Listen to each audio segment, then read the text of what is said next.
13. Were there earlier reports of ecstatic speech? We must make a key historical distinction. Religious ecstasy, prophecy, mystical utterance, miracles, and unusual speech all existed in the ancient world.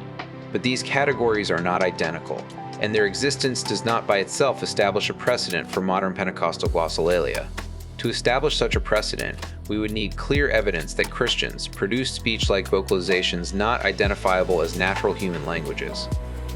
Identified those vocalizations specifically as the New Testament gift of tongues.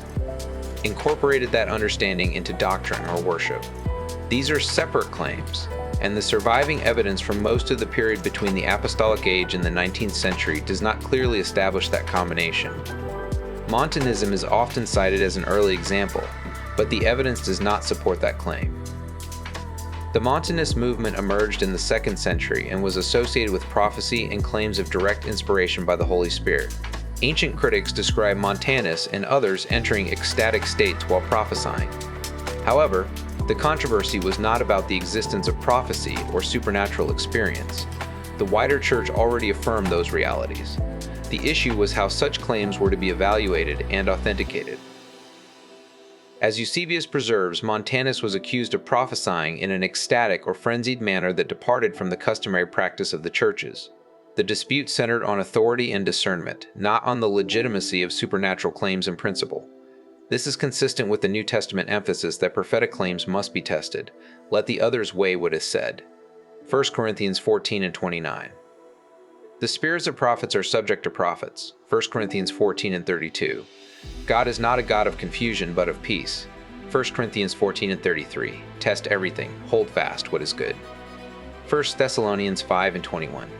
Do not believe every spirit, but test the spirits. 1 John 4 and 1. Biblical supernaturalism is therefore not experientialism. Intensity or altered states are not treated as proof of divine origin. This is directly relevant to Montanism. The movement is described as involving ecstatic prophecy and claims of ongoing revelation, but the surviving sources do not clearly identify Montanus' speech as the New Testament gift of tongues. That point is crucial. Reports of ecstatic prophecy are not evidence of glossolalia. A person may prophesy in an ecstatic state while still speaking a normal human language.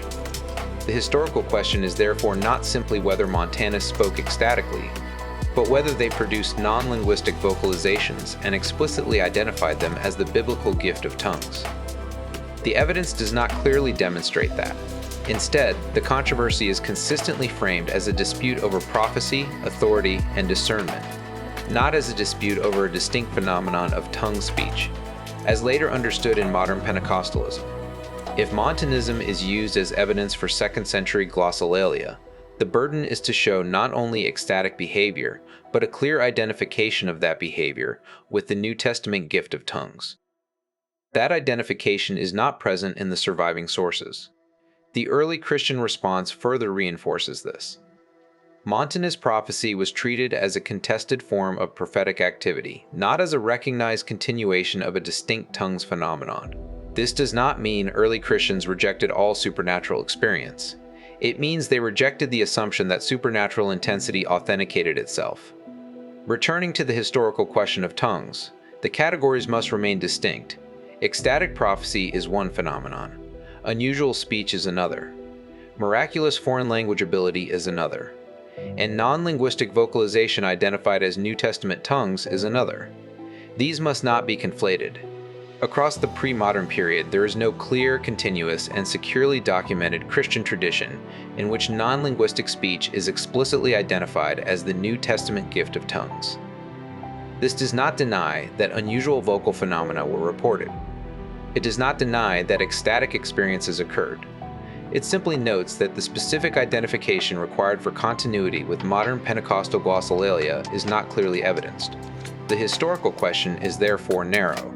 Do we have clear evidence of Christians producing such utterances, identifying them as the New Testament gift of tongues, and incorporating that interpretation into doctrine or worship?